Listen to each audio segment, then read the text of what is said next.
أعوذ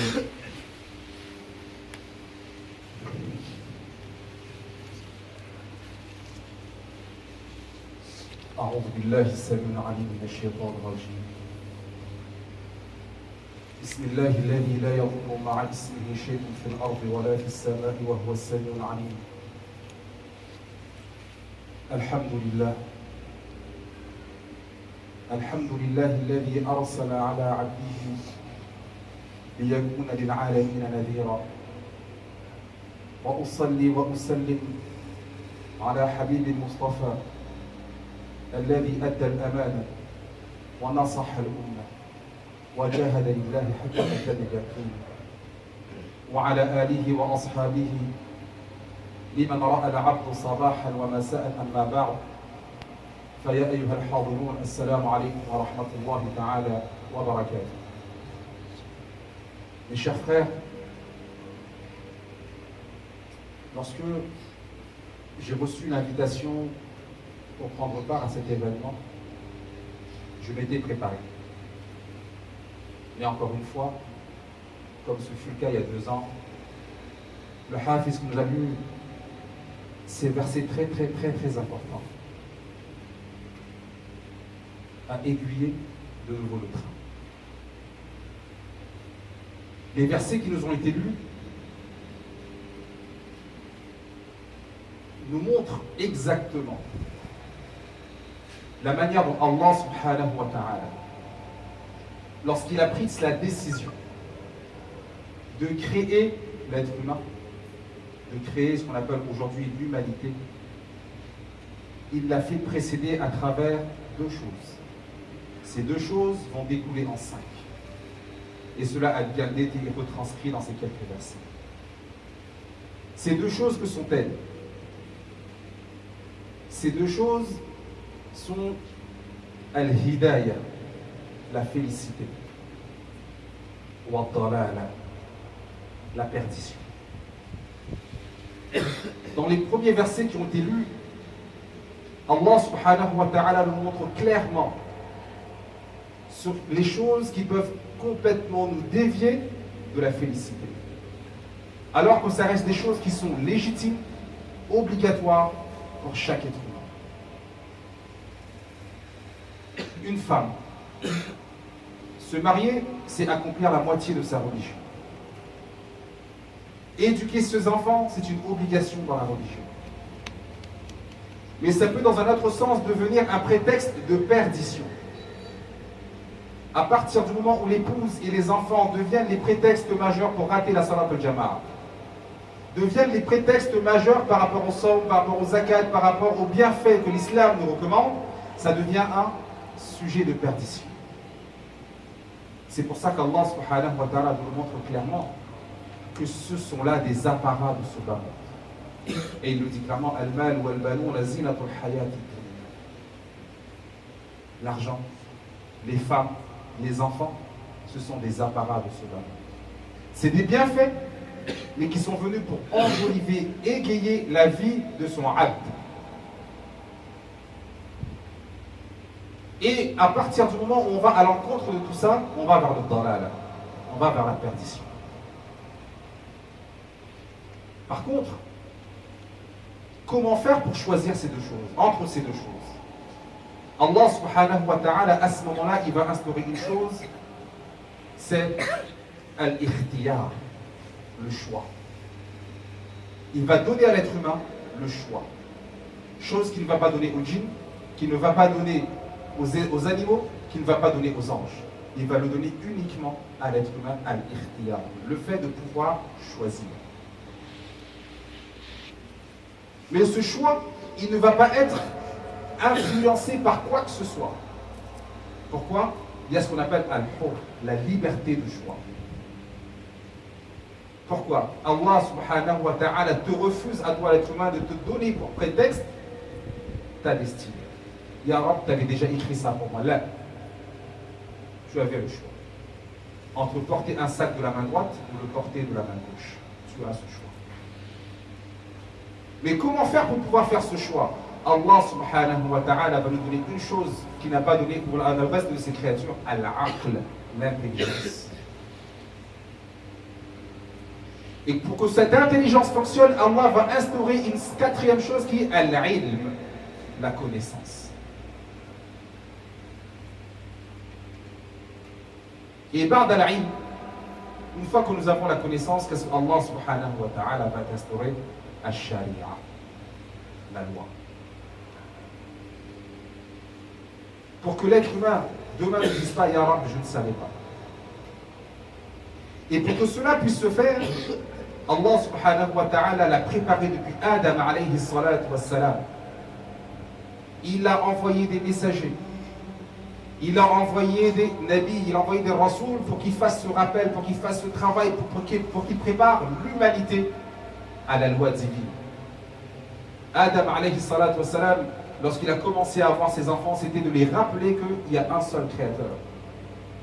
Lorsque la perdition, lorsque la terre, les femmes, les enfants, les bienfaits de cette terre ont détourné les enfants de Adam, Allah subhanahu wa ta'ala a envoyé Nuh.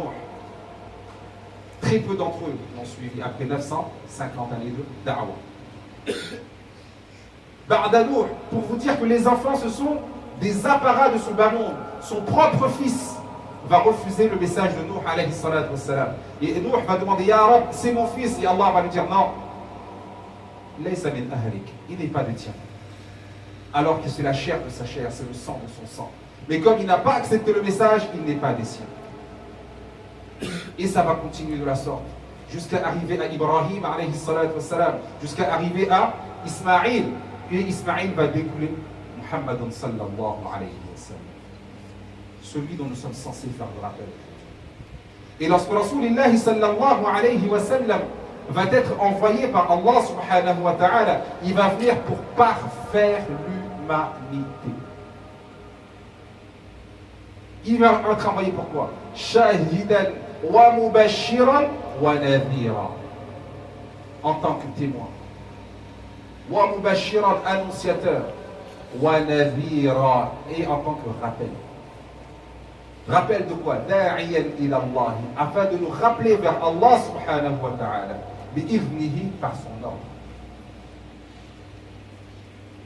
Et si on dit que Rasulullah sallallahu alayhi wa sallam est venu pour parfaire l'humanité, que s'est-il passé auparavant? Est-ce que ça va être facile de parfaire l'humanité? Non. Mais Allah subhanahu wa ta'ala va donner des qualités à Rasulullah sallallahu alayhi wa sallam de manière à ce que lorsque la fin de sa vie va se rapprocher, ces mêmes personnes qui l'ont qualifié de ses premiers noms, qui vont le maudire par la suite et revenir vers lui par après, vont les reconnaître. Comment avons-nous appelé Muhammad sallallahu alayhi wa sallam qabla l'islam Muhammad al-Amin, Muhammad le véridique.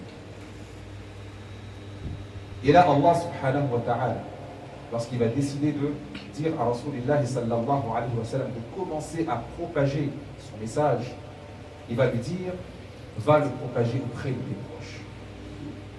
Auprès de qui? De tes proches, de ta famille. Que va-t-il se passer? C'est sa famille qui vont être les premiers à le persécuter. Celui qui hier l'appelait Muhammad al-Amin, ils vont l'appeler Muhammad al-Kadhab.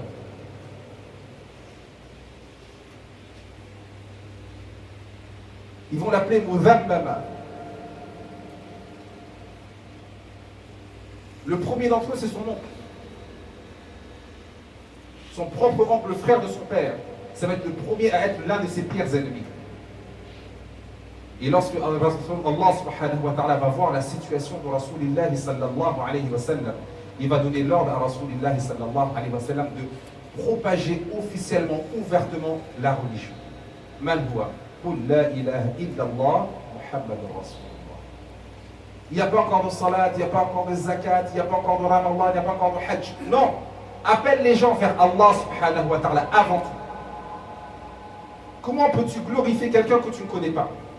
Apprends-les à me le connaître. Apprends-les à me le connaître. Le travail va être difficile. Il va être persécuté. Très peu des gens vont venir vers lui. Seuls les pauvres vont venir vers lui.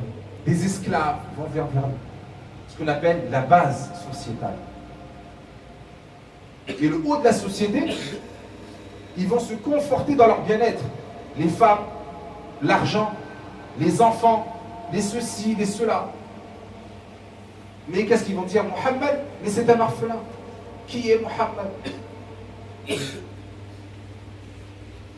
Jusqu'au point où on va complètement le rejeter de Makkah al-Mukarrama. Et là, Rasulullah sallallahu alayhi wa sallam va se rendre à Taif dans l'espoir de trouver asile. Et là, les gens de Taif, qu'est-ce qu'ils vont faire? Ils vont envoyer les enfants, ils vont envoyer les mendiants, ils vont envoyer encore une fois le bas de la société pour insulter le prophète sallallahu alayhi wa sallam, pour lapider le prophète sallallahu alayhi wa sallam, au point où son sang coule de ses pieds, à tel point que ses savates collent à ses pieds. Il a du mal. Et là, pour la première fois, Rasulullah sallallahu alayhi wa sallam va lever ses mains vers le ciel. Il va dire, Ya Rab, inni ashtaq ilayk. Je m'en remets à toi, Ya Allah, de par les persécutions que je suis en train de subir par ces gens. Je n'avoue pas ma faiblesse, car je ne suis pas faible, tu ne m'as pas fait faible. Mais Ya Rab, donne-moi une solution. Et le temps que Rasulullah sallallahu alayhi wa sallam prononce ces quelques mots, Jibril alayhi salatu wa sallam descend. Il dit, Ya Rasulallah, je viens de la part de ton Créateur, ton invocation a été acceptée, demande, on te fait. Demande, on t'accorde. Si tu veux, à l'instant, je retourne cette ville et on n'en parlera plus jamais. Là, Rasulullah sallallahu alayhi wa sallam dit, non, la question n'est pas là. C'est pas le fait de les tuer, ce n'est pas le fait de renverser cette ville, la question n'est pas là. La question, elle est la suivante, Ya Rab, fais que ces gens-là vivent. Car peut-être bien qu'un jour sortira de cette communauté des gens qui défendront cette religion. L'homme qui a été persécuté ne rend pas le mal par le mal. L'homme qui a été insulté ne rend pas l'insulte par l'insulte. L'homme qui a été maudit ne rend pas la médisance par la médisance. Mais qu'est-ce qu'il fait? Dit, Ya Rab, change le cœur de ces gens. Qalb mutma'in. Pourquoi? Parce que Rasulullah sallallahu alayhi wa sallam, il a été envoyé en tant qu'exemple. Et dans un hadith qudsi, Allah subhanahu wa ta'ala lui dit que si tu avais eu un cœur maléfique, un cœur plein de haine, un cœur plein de rancune,